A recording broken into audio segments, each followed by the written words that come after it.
Right, so this is our Pontiac Fiero. So there's a bit of a weird story behind this. The chap who bought it, or had it before us, actually brought it down here, had loads of work done to it, full service, the water pump, everything done, had a fresh MOT on it with no advisories, and then he parked it here and actually moved to Australia for 12 years, and it's never moved ever since. So we're going to see if we can unturf it today. Yeah, so weirdly the Pontiac Fiero actually has a bad reputation for setting on fire.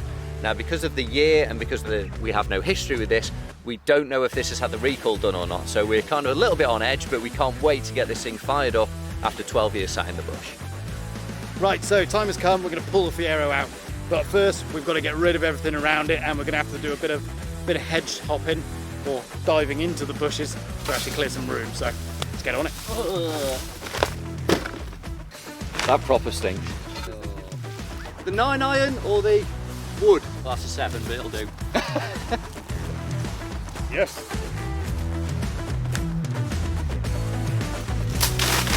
Just hope this intake manifold isn't off the car. That one.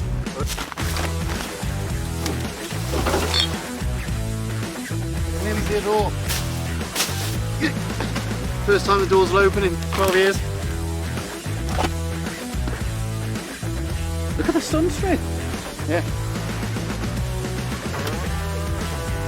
Oh, it's a manual. I had no idea it was a manual. Oh, wow. Right, so we get the sunroof open. The dashboard bush removal tool, aka 2 dirty rags. Oh, it comes with its own like Tree. grown in tree. Spiky one that. That's really hot, but run. Oh, Christ. That is hot. Oh, first bum in here in how many years?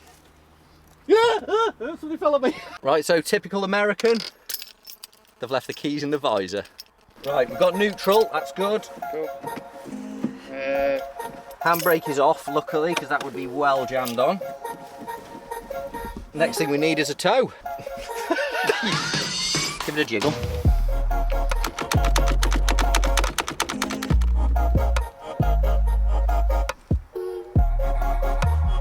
Like a really big, obvious towing line.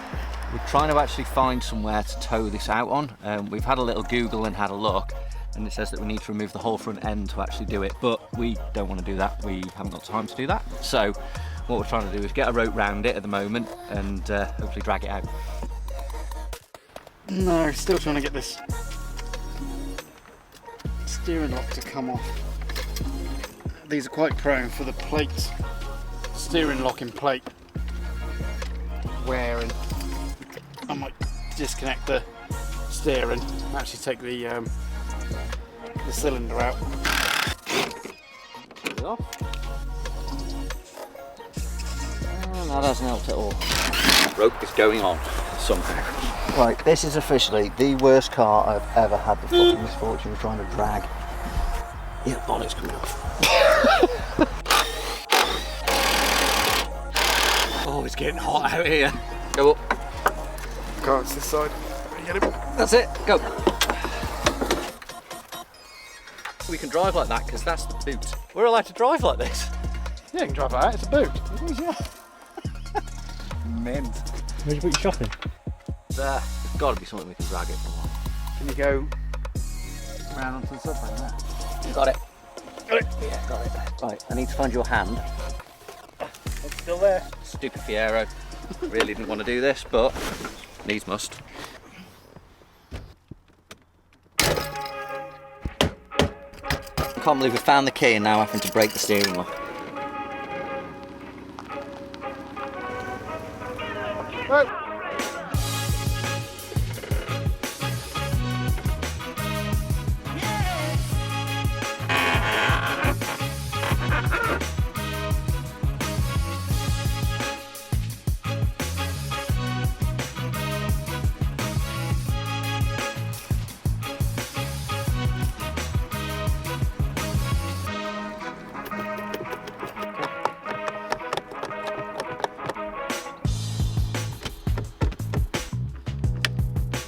So that's right where all the electrics are. So that's the bit we could have done without being piss wet through, really. But what we've got to work with. So I'm going to go at this steering lock. So I've now got a puller on it. I'm actually going to pull off the steering lock ring, and then I can pull the ignition out to actually pull the barrel out so we can start again. Didn't really want to be doing this, but the keys, which were in the car, which we're so excited about, actually don't fit anything, or at least won't turn anymore.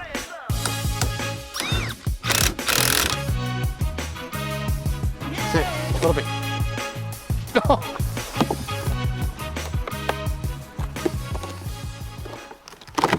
Yeah, boy. Is it open? Well guys, that is actually called the Iron Duke. 2.4 litre, straight 4, cast iron block, obviously by the name. Apparently sounds a bit like a lawnmower, but we are yet to decide and yet to see for ourselves. Does it stay up? Is there a bonnet catch, or is that one broken there? I'm going to start clearing all this off now. Get that battery out, because obviously that's going to be dead. Got another battery ready for it as well, so we can start tidying everything up. Slater will get the steering done, and I'm going to start cracking on, getting ready to fire it. Just at the moment, we've put the terminals onto the battery, but there's actually no power getting through to them, and the terminals are quite rusty, so I'm just giving them a bit of a wire brush and a clean, and then we'll put the terminals back on again. It's got no power down to there so far. I reckon it's a good 12 years since it's run. Fingers crossed, mate, today can be the day. That would be lovely. At the minute we've got no continuity, full stop. Yeah. Wait, I just heard sparking. All those interior lights to come on is what I want. Because then you know there's power in the system, don't you? They're on. They're on? They're on. We're on. No way, really? We're on. Yeah! She's alive! She's alive. So we've managed to actually get power down to it. As you've just seen, the interior lights and everything are on, so the car's got power now. We've just checked the ignition as well, and that's there. So we're just going to go back through now, get everything nice and tidied up. I'm going to check some of the fluids, and then going to go for the first fire up in 12 years for the owl girl. Really excited. Very black, but it'll do. Do you reckon it needs some water in it? Is it proper empty? Well, I can't see anything but dust. So we're full of water, full of oil. Yeah, water's in, oil's in. Should be starter click, I think.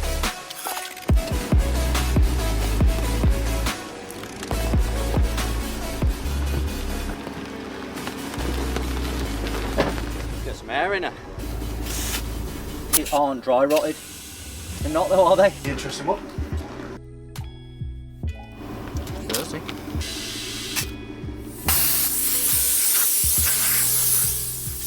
Not much room in the back. That's relatively clean, that, isn't it?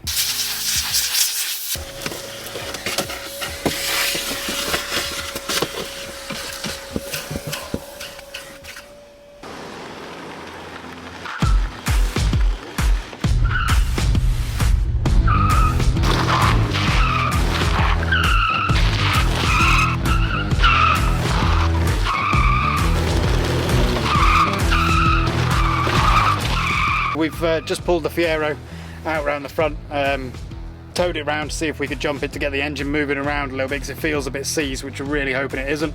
So what I'm about to do now is I'm just going to take the airbox out, take the spark plugs out, get a bit of oil down there, and then see if we can turn it on the crank, see if we can get that engine moving. So fingers crossed it's not seized. Bit of a gap. Yeah. Job I'm doing at the moment, I'm just trying to get to the end of the crank fully, basically so we can get a bar on it to try and unseize this engine. Seems to be locked pretty solid so far, but we're going to take the spark plugs out, which Shep's done now. We're going to fill the bores full of oil, and then we're going to get a big bar on it and see if we can get this engine turning. Right, so we've got a bar on the end of it now, so we're just going to fill the bores full of oil, and then we're going to give it a proper pull and see if we can get it moving. Get down here, because that's not looking pretty. Hey buddy, just wanted to see if I could get somebody out to me as soon as possible to remove the threads out of the cylinder head from a spark plug.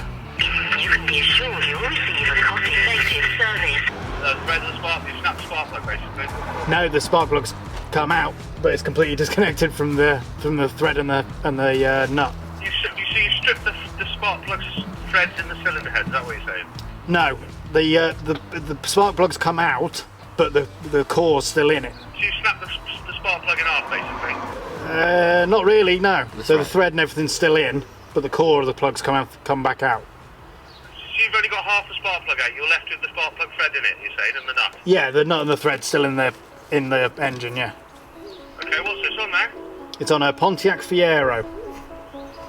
That's 10 cylinder off, I'm afraid. There's nothing we can do in situ? No, I'm afraid not. I don't really know what to say about that.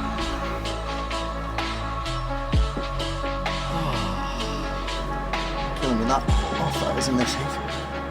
We need to remove the cylinder head. They're not happy drilling out the spark plug thread while it's in situ. Now the spark plug we didn't break, however it was so heavily corroded before we'd even actually got anything on it, it came out. Now that is also what we believe led to the engine being seized as well, because all the water has gone down that bore. So yeah, we're ripping the head off, then we can have a proper look while the engine's seized and hopefully get it over to the engineering shop as well this afternoon. Fucking lot to strip off there, dude. It's throttle body, intake, manifold, exhaust manifold, valve cover. How are we doing? You alright? Yeah. Good lad. This registration doesn't go in, mate. Oh. It's a Pontiac what, sorry? It's a Pontiac Fiero. Pontiac. Oh, knuckles!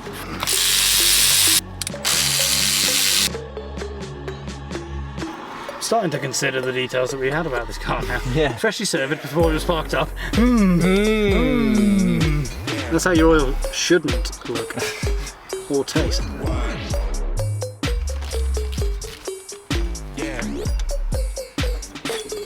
It's gonna be well heavy. This is gonna be heavy.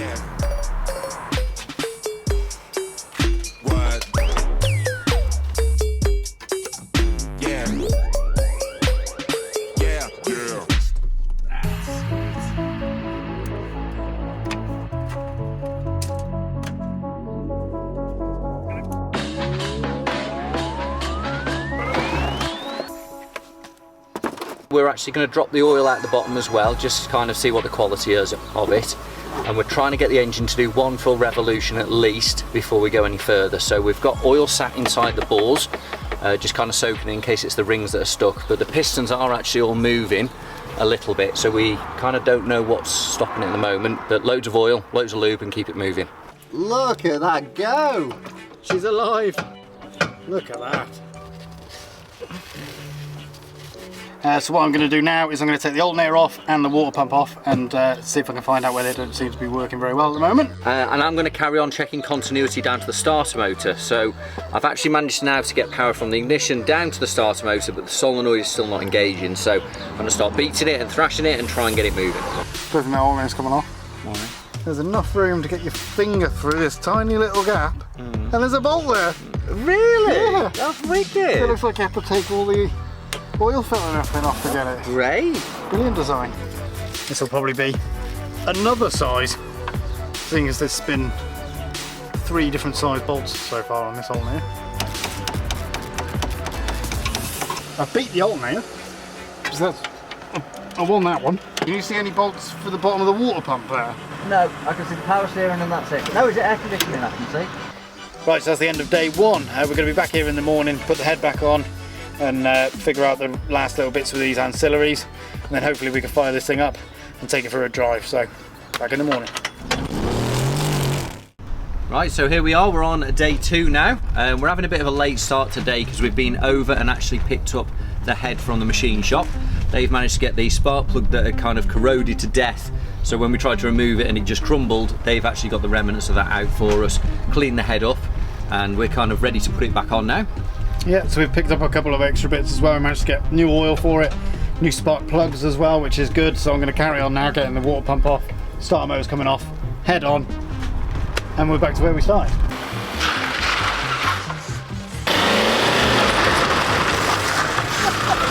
Is that going in the video as well?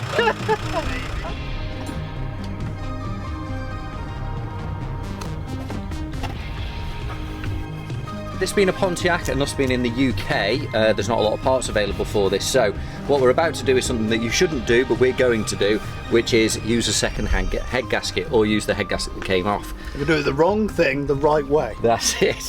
So we're going to use a little bit of RTV sealant and we're going to stick it back in. We are reusing the head bolts as well because we don't have any, and we're going to put it all back together and try and clean it up and make it all work.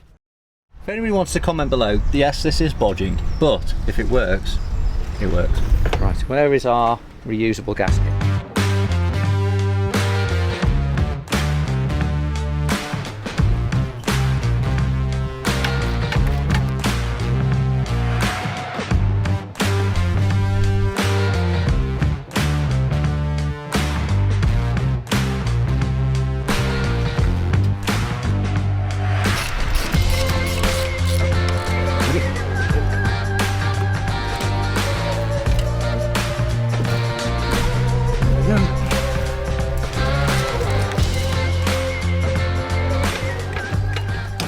That was just a precision honing tap to make sure the head was seated.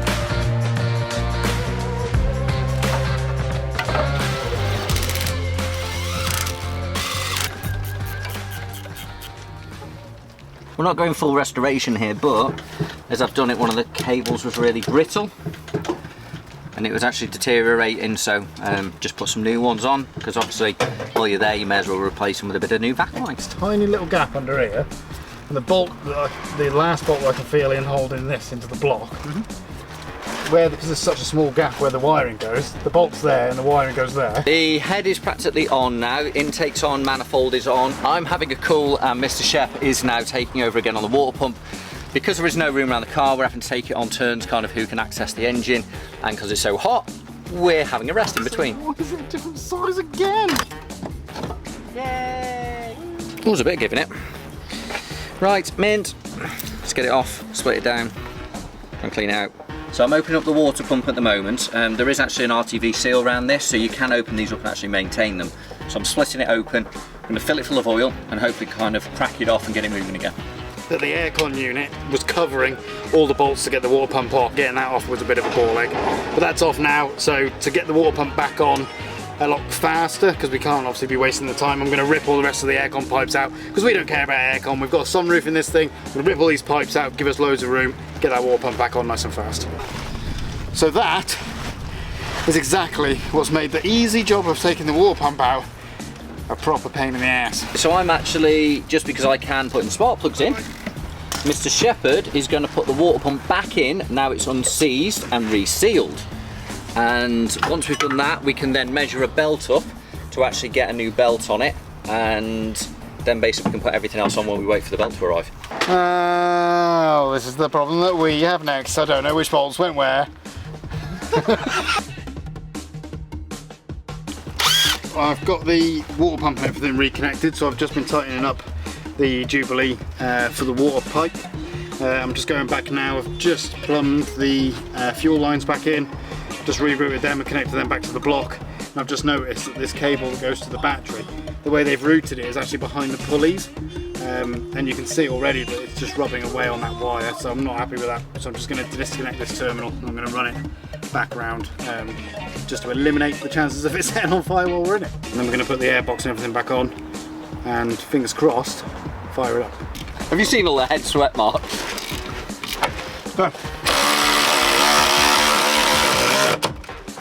So Pontiac designed it lovely to get the engine mount out. After that, it's a false sense of security, that, isn't it? Yeah.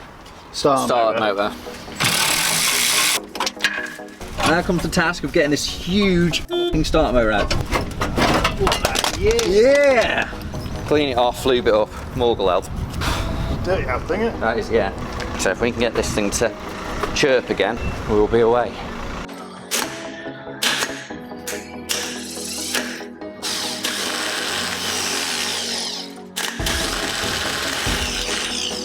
we go. Well done, Mug. Mega. Well done, Muggy.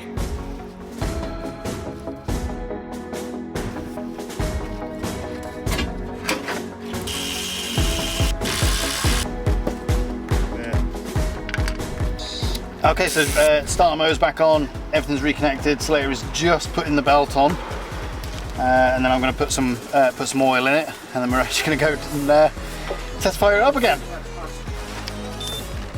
Right, just put ignition on.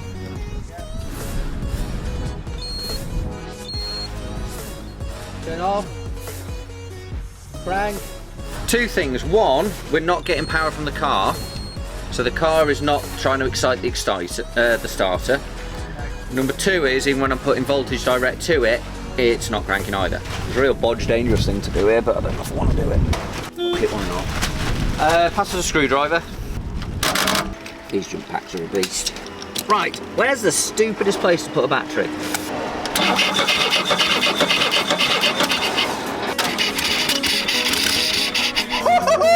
That's why I'm not getting voltage through that system. See, that still won't bump. It's not the purple one, that's what I mean. I thought it was the purple, but that one's got the signal down it. It says there's actually a clutch sensor. Try again, press the clutch down.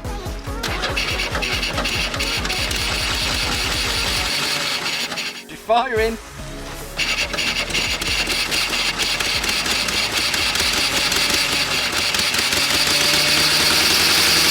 Haven't heard the fuel pump running, so I'm checking the fuel lines now. We're putting all the batteries back on charge because we've kind of nailed all the voltage out of them. Looking at that, there's actually a fuel pipe within the tank and it perishes, which is a link between the fuel sender and the fuel pump. So us being organised, we've actually got a universal stand-in fuel pump with us, which actually emits the same pressure. So we're going to jack it up and put that in place now.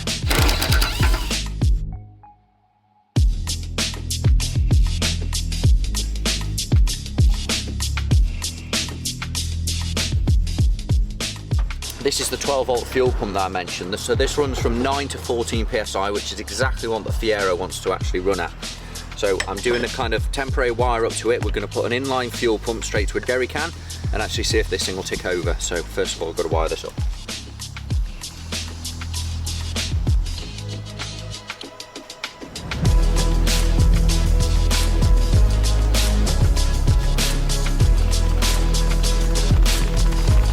Go again. Do it. Yeah. Go again. Keep